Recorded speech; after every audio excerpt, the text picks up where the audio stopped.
today magmumukbang po tayo in aho for breakfast.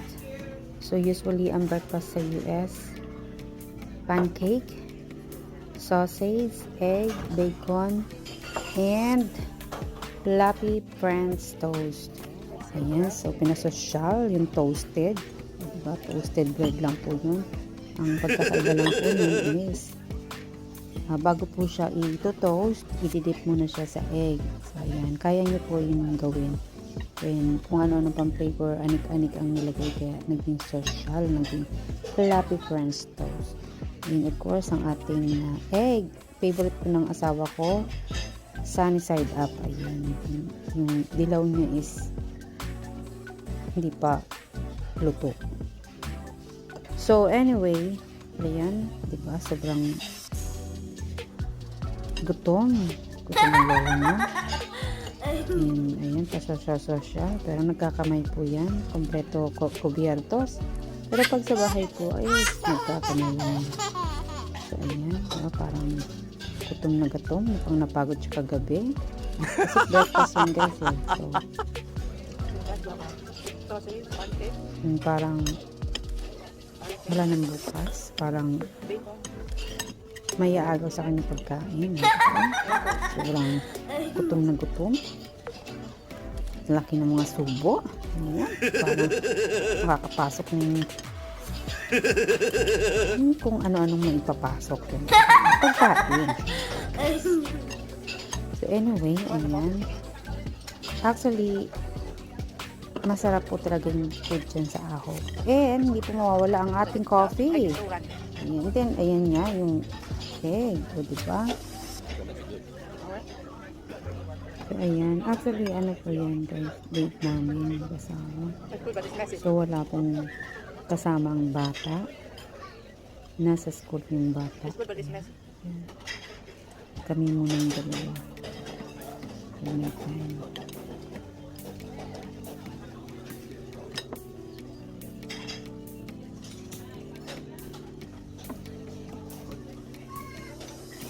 Ito po yung breakfast. Bacon. Toast bread. Pancake. Coffee. Egg. Bacon.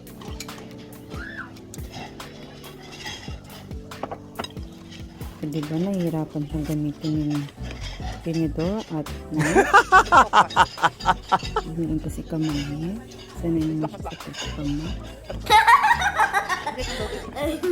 Ayan, syempre tuwan-tuwa yung asawa ko.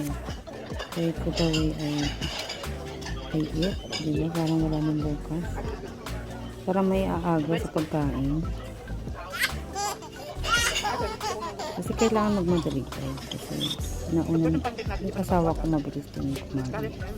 May iwan na naman ako. So anyway, siya yung breakfast niya is egg toast, sausage,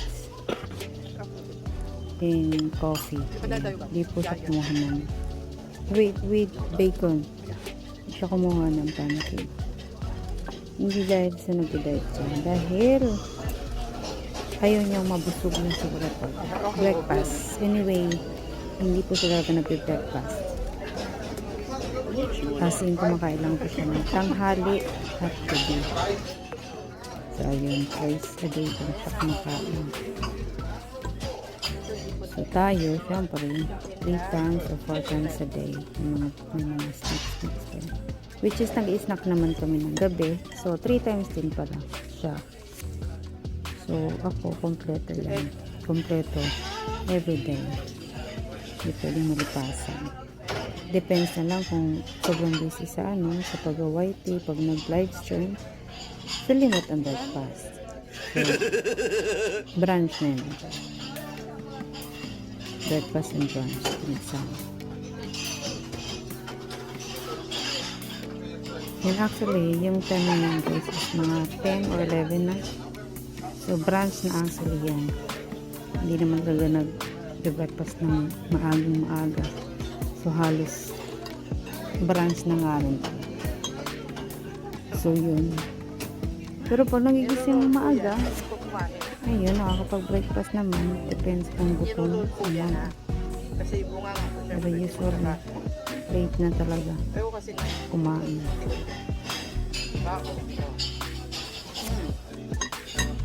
O, diba? Ang laki ng bunganga. Magkakasya talaga.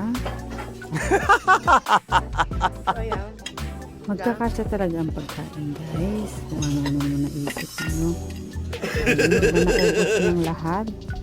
So, may pancake pa natitira. Ang laki-laki. Maubos pa ba niya yan? Pero I'm sure hindi niya na naubos. Kasi, pag kinain niya lahat, sasakit ang tiyan na naman yan.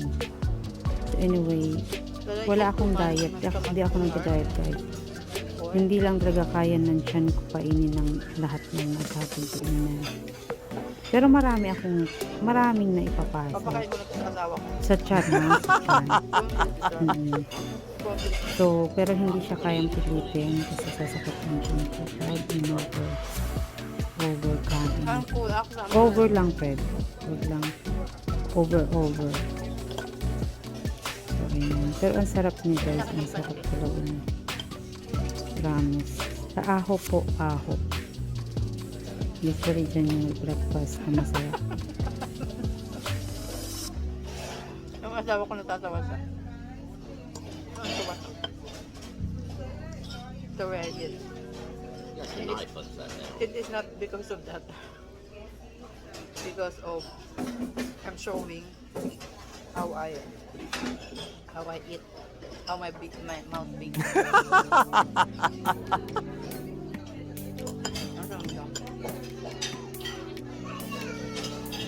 Lang ko lang nakain.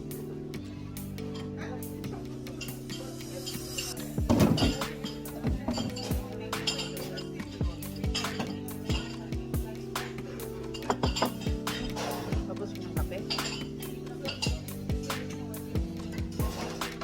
At hindi ko na makakain. Kapag pinili ko. So, ayan. Hermes pala, Hermes. Okay. Shout out sa pinilang ko na to.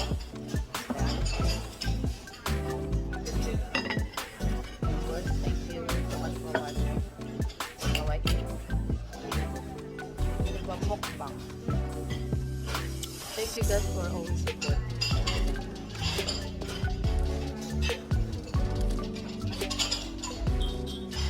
Ayan, sana nabusupin ko kayo.